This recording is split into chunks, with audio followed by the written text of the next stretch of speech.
Hey guys, so I wanted to create a quick little video to go over some of the big ideas of why we experience seasons. So first of all, something that we learned is that the Earth revolves the sun counterclockwise, and our orbit is actually almost a perfect circle. So when we were brainstorming ideas, several of you indicated that you thought the reason for seasons was because of the distance that Earth was from the sun. We now know that that is not true.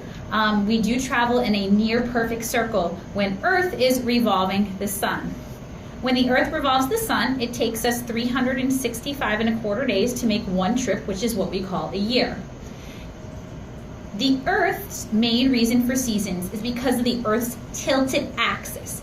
So let's do a quick review of some of the body geography things that we've been learning in class. So in class, when we were standing in our kinesthetic circle, we talked about our head being our North Pole. We talked about our tailbone being the South Pole.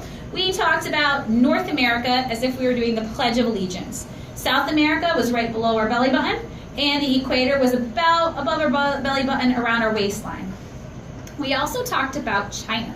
China is found in the northern hemisphere, and on our bodies with body geography, it was our right shoulder. Australia, which is found in the southern hemisphere, is down low. So low, like our lower back on the right, would be where Australia is. Times of the day. Now that we remember where parts were on our body. When we are facing the sun is in our meridian, we call this time of day noon. The Earth spins counterclockwise on its axis, and you guys shared with me that the sun rises in the east and sets in the west. So when we rotate to the left from noon, 90 degrees, our sun is in the low west. This is sunset. As Earth continues to rotate on its axis, our back is now receiving the sunlight. As we look out in front of us, we are seeing constellations in the moon. Time of day for us here in this position is going to be midnight. When I rotate yet again, the sun is now found in the low eastern sky. This is 6 a.m. and then back when the sun is in our meridian, that time is noon. The Earth's rotation on our axis is what gives us days and nights. So after we looked at what causes days and nights, we then looked at what causes seasons. Our North Pole is tilted 23.5 degrees towards the distant star Polaris, which was found on Orion. So in class, we literally tilted our bodies from our waist 23.5 degrees, give or take a few. So during this time, Earth's tilt is fixed. It's always towards the North Star, Polaris. Because of the tilt, it changes our orientation around the sun. So during the summer months, the northern hemisphere, which is here on me, if I go this way a little bit, the northern hemisphere is going to have the sun higher up in the sky. We have longer hours of daylight, and the sun's rays are more intense. Because of the tilt and our northern hemisphere leaning towards the sun, we have summer. Winter is the opposite.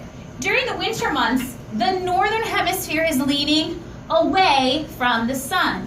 As we are away from the sun is going to appear lower in the sky. We have shorter hours of daylight, and the temperatures are going to be cooler as a result. Because as the sun's rays comes towards, they have a greater area to cover, okay?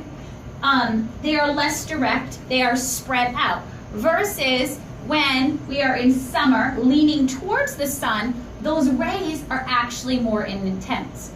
So that is a quick synopsis about winter and summer. We also have spring and fall. And as Earth is revolving the sun, so I'm going to actually go to summer in this room. So right here I am in summer. My northern hemisphere is leaning towards the sun. As Earth revolves counterclockwise, my tilt is always towards the North Pole, the North Star. When I get over here, neither hemisphere are leaning towards or away from the sun. We are going to call this an equinox. After our summer solstice comes the fall equinox. Earth continues to revolve counterclockwise, keeping that North Pole pointed towards Polaris. And now I begin to have my North Pole, which is still pointing towards Polaris, causes my hemisphere now here to be leaning away from the sun in the northern hemisphere. This position would be winter. As I continue to make the revolution around the sun, the next season would be my spring equinox, which occurs on March 21st. You won't need to know those dates on the test. So, a couple of things that affect seasons. The Earth's tilt is the driving force, okay? So as our tilt is fixed towards Polaris, the North Star, okay, it causes our hemispheres to lean either towards or away from the sun.